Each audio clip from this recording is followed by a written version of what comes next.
Hello, this is Cosmoctopus, and today we're going to be reviewing Cosmoctopus, and I'm super excited for this one because this video marks our first giveaway. And yeah, we will be giving away Cosmoctopus. We got an extra copy from Lucky Duck, so if you want to enter into this giveaway, put any comment down below and you will be entered into the giveaway. This is only into the continental US, and on February 16th, on a video that will be posted on February 16th, we will be announcing the winners of this game. So yeah, if you want to win it, please put it down in the comments. But let's get into what we were all here for.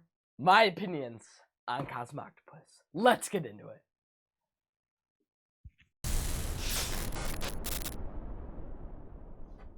Before we get into that for the overview, I'm going to read the introduction.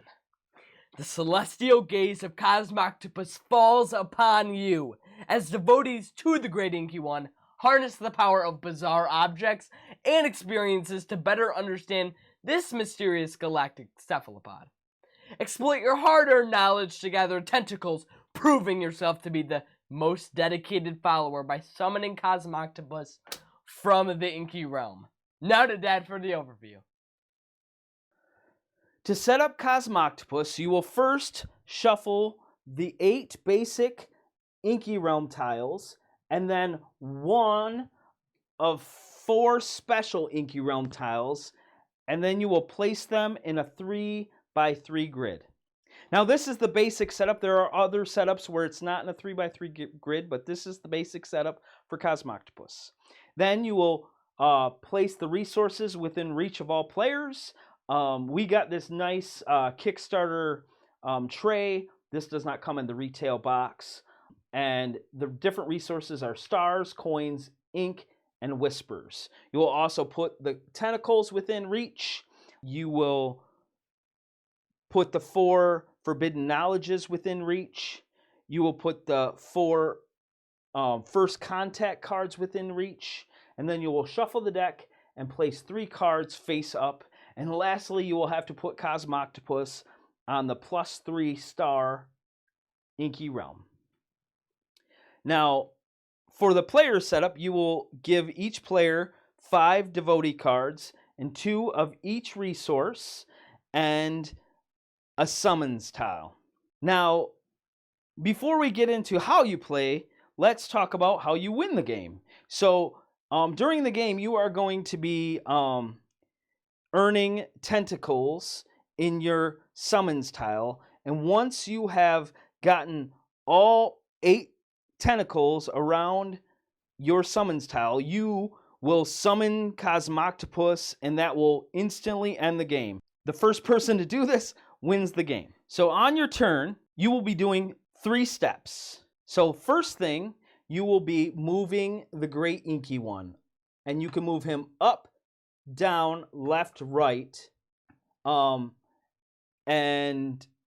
you move him just once, unless you pay resources. You can pay a resource to move an extra time. So if I paid an ink and put it in there, I could move here and I could get whatever's on this tile. So now let's go over what the different tiles do for you. So there are 2 different kind of basic tiles. There's like these plus to each resource, so you get 3 whispers, 3 coins, 3 stars, 3 inks, or there's the where you get 1 of the resource and then you get to get a card from the row. Now the special one that I put in here for this setup says take all cards from the same type from the card row. So I could take these 2 yellow ones. Well, now that we know how the first step goes, let's go over the cards. Now first, playing a card is optional, and to play a card you have to pay the resources. So in the upper left hand corner it'll tell you this is 3 ink, and then you can pay any 2 resources to play this card, and then you put it in front of you, and I'll explain the different cards. Now let's clear stuff away so I can show you what each type of card does. The first type of card we're going to talk about are scripture cards. Now, these give you a discount for the rest of the game. When you've played these cards, you paid the resource, they give you a discount for playing cards. So if you had this one, if you had this card in front of you that you played, then this would only cost you 2 Whispers. Now, you can't use these ones for the basic gray resource. You actually have to have a card with the basic gray resource to use that for a basic gray resource. So those are scriptures. Next is relics. Now, relics also give you abilities for the rest of the game. For instance, this one would let you, anytime you got a tentacle, you would get 3 coins. Or this one here, anytime you move the great inky one and land on a coin spot, you would get an extra coin.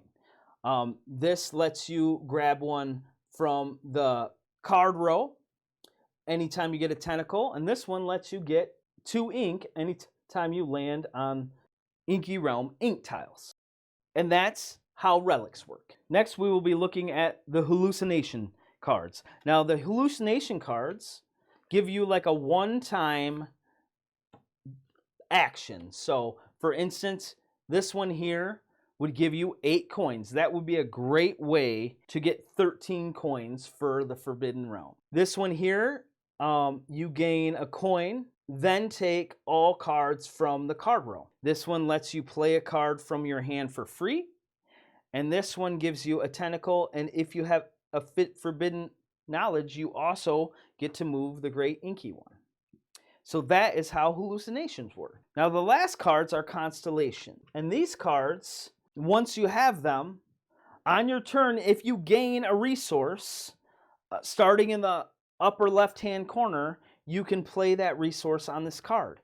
Now, after you've played the one in the upper left-hand corner, then if you got a resource in whichever way the arrow goes, so this one has 2 arrows, this one has 2 arrows, this one only has 1, so you would have to play ink, then coin, then ink, then coin. So this one you'd be able to play, if you got a ink, you could play it, and then if you got a star, you play it, but you couldn't play the whisper. But once you have played all of the different resources, so say on different turns I got the different resource and I played it on here, then I complete this card and then I get the bonus from the card. So this one here, these are the main way that you get tentacles.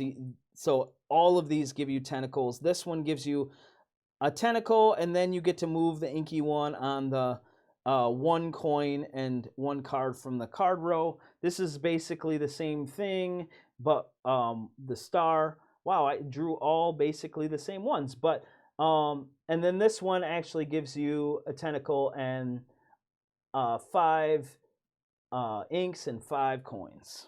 So, and that's how the constellations work. Now let's look at the last step, discarding down to 8. Now for the last step, I kind of already explained it. You have to discard down to 8 of each resource and 8 cards. Now, during your turn, though, you can have more than 8 of all of these things.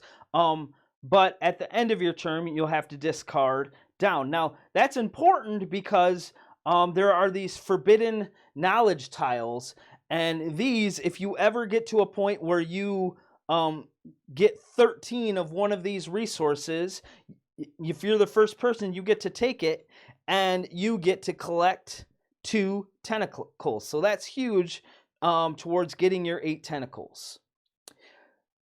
Now, the other thing, once you've gotten your first tentacle, you get to take one of these first contact cards. And these first contact cards have you don't have to pay anything, so they're free to play.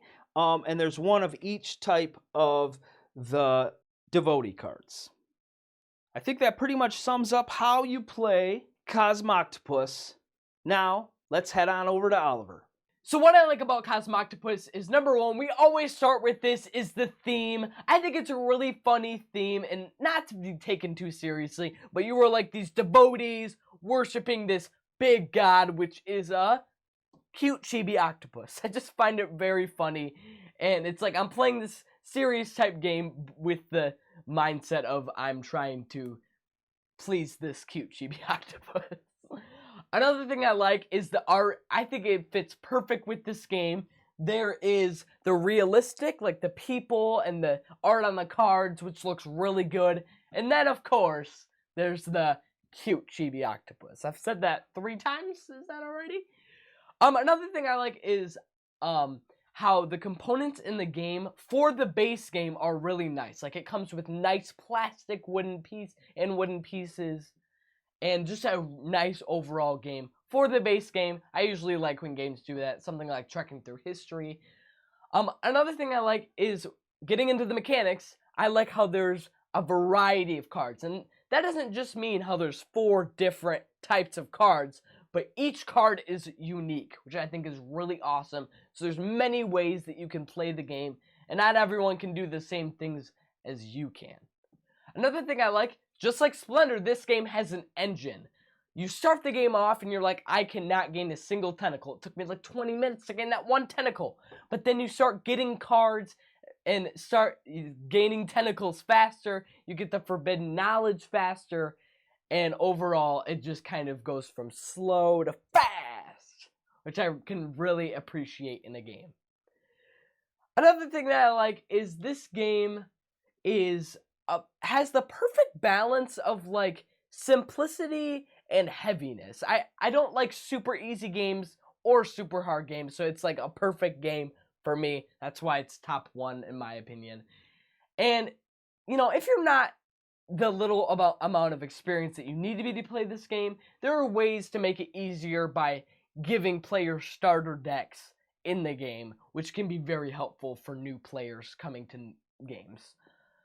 Another thing is I feel like the game, it can get a bit long, and I don't love long games, as I've said this more than enough that you guys should know at this point.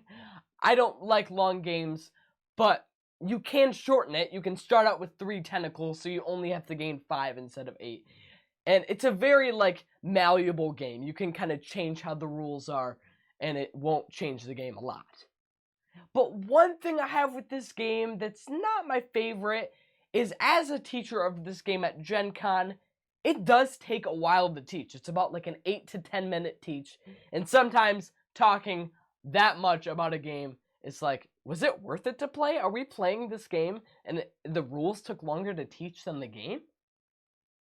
Like, come on. But I think the game is so worth it to get into, even though it takes so long to teach. And do you like this game, Cosmoctopus?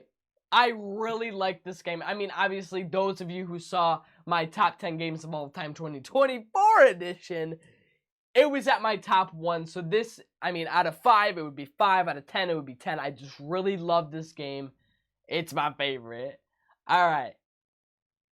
Outro. If you like this video, please smash the subscribe button, smash the like button, smash the notification bell if you want to get notified about videos like this, long-form videos, short-form videos, and even live streams.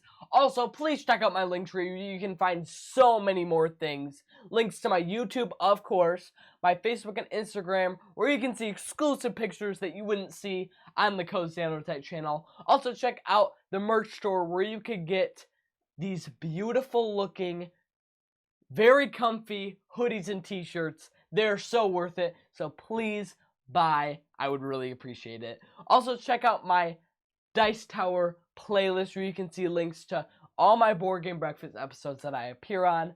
And yeah, reminder, put down in the comments a comment so you can enter to win this beautiful game. That is it for today, guys. Have a nice day.